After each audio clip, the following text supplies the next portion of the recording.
Yes, thank you very much for staying tuned with us on the conversation today.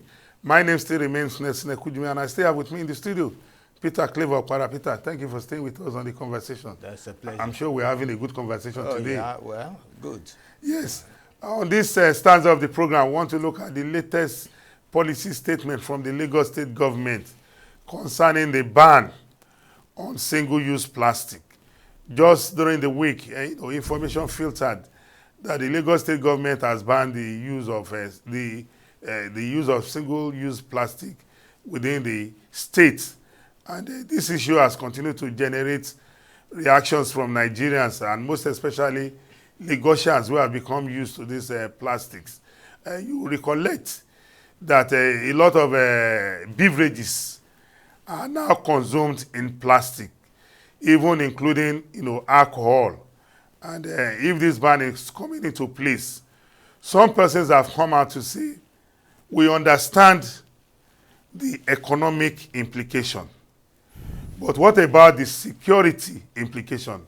And when we are talking about security implication, we are talking about security of jobs, security of creating employment.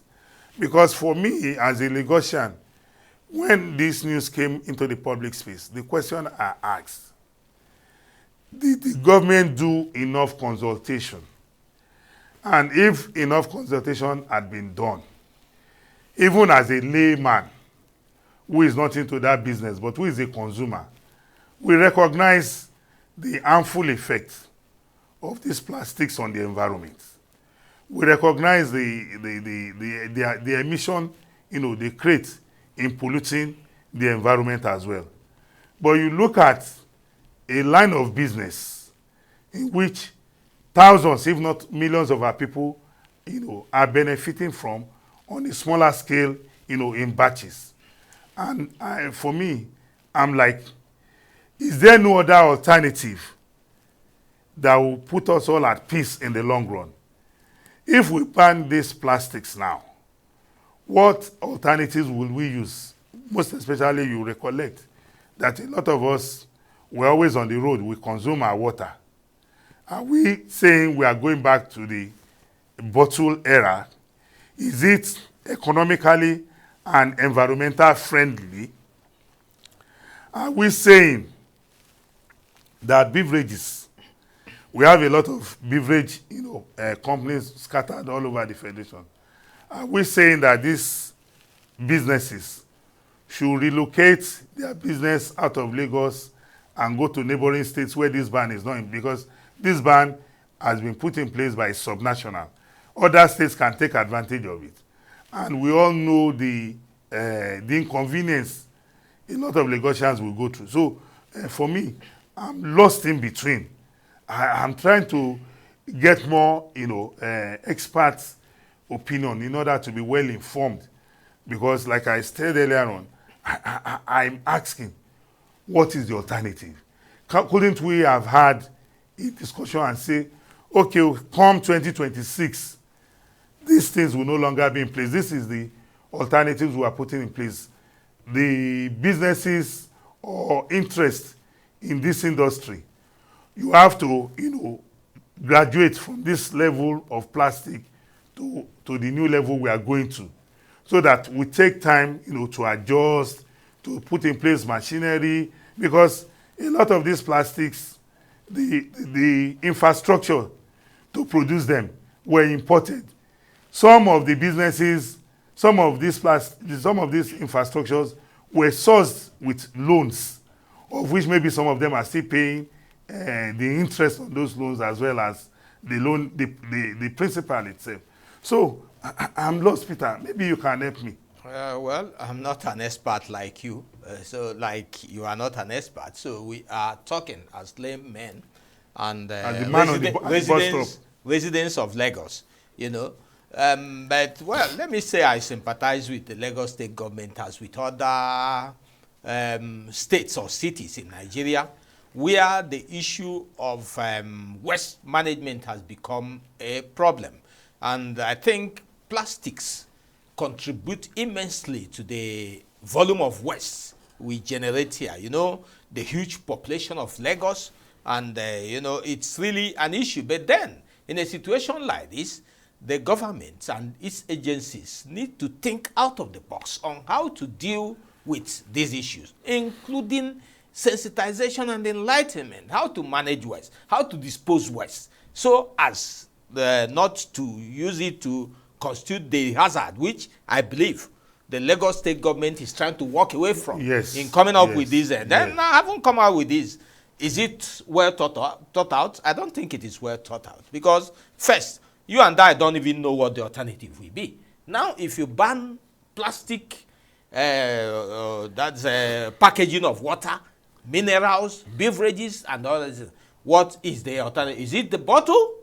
You know, you need to ask all those questions and answer. Could it be that we are going to sachet? I don't even know. You know, that one also has its own hazard. It's also part of the plastic. The West, you know. So the issue is you don't rush out to give a moratorium you will find very difficult to implement at the end of the day. I believe this one will be very, very difficult, because we have not gotten the alternatives. We have not tested the alternatives to know that they will be, you know, able to handle this ban. Let us say ban on plastic. You know, what is the alternative? There is no alternative yet. They have not told us any alternative. In coming out with that decision, the government would have come out with the alternative so that people will start looking at it. Is it okay? And is it? So, having said that, I believe the government need to pay more emphasis, invest more in recycling these plastic products. Let the government think of recycling these plastic products, because I know they are recyclable and there are machineries to do that. If the government, you know, decides to invest in recycling these products, it will even be a source of income instead of disposing it. People will be selling it. Peter, and at the end of the day, they make money and the economy grows from that, instead of coming out to say we want to ban plastic without any alternative. Let me even tell you, in my home now, because of the fact that I've been availed with information about plastic recycling, I have devoted my time to, you know, educating my home. I'm talking about my wife and my children. That look, from now henceforth, we are not going to be throwing away our plastics. Sure. We'll keep them at the appropriate time. We'll take them to the recycling plant and sell them even for pittance. Yes, it's not even pittance. It's a revenue generator. It's a big time business. I would want the Lagos state government to devote their attention to that, instead of coming to say we are going to ban plastic. If you ban plastic, what is the alternative? There is none yet. And you cannot just come out and say that and, you know, create enlightenment amongst the people about it. You now say, okay, if you bring 1,000 plastic cans, you are going to get so and so. You see that plastic cans will disappear from the state, from the this. You know, so instead of now coming out with a blanket ban, you are not even sure you will implement. But I assure you, it will not be implemented without a proper and adequate alternative people will look up to. No, Peter, I don't even want to go into the implementation in full. What I'm interested in is that whatever policy or law any government is making, it serves our collective interest. Sure. If that law has our own buy-in, on our own, we will comply. Sure. Just as I've told you, nobody told me to start keeping plastics. Sure. On my own, I decided. Okay. And if we have more of education and enlightenment, we'll have more of that. So I think we have provoked the debate, and we'll continue with it. Government exists for the people, and not the people for the government. Of course. I believe strongly that this is an issue we'll not allow to rest like this. We'll take it further. If the government is banning the use of plastic, they must tell us the alternatives. We must have a debate. We must have a robust engagement on this issue, such that we'll have a buy, so that we don't have to employ people running after people to close down their business because they are doing a business. They are dealing with plastics.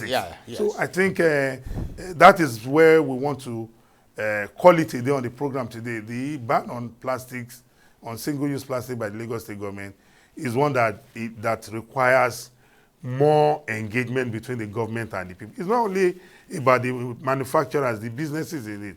Even we, the laymen, who are on the streets, because a lot of our people are employed in businesses that has to do with plastics, and it is important as much as we are interested in securing our environment, we recognize the dangers this plastic puts to the environment, as well as the security threats. But, it is not enough to just place a blanket ban. We need to call on the government to let us have a discussion on this matter so that at the end of the day, we'll all be on the same page and agree that this is the way we want to go. Well, ladies and gentlemen, we thank you very much for staying tuned with us on the conversation. And I want to thank Peter for being here on the conversation with me. We've had a good conversation today, Peter. Yeah, thank you very much for being here. Yes, thank you. Till we come your way again next time on another episode of the conversation. Please continue to watch the conversation on TV 360. Thank you and bye-bye. Have a good day.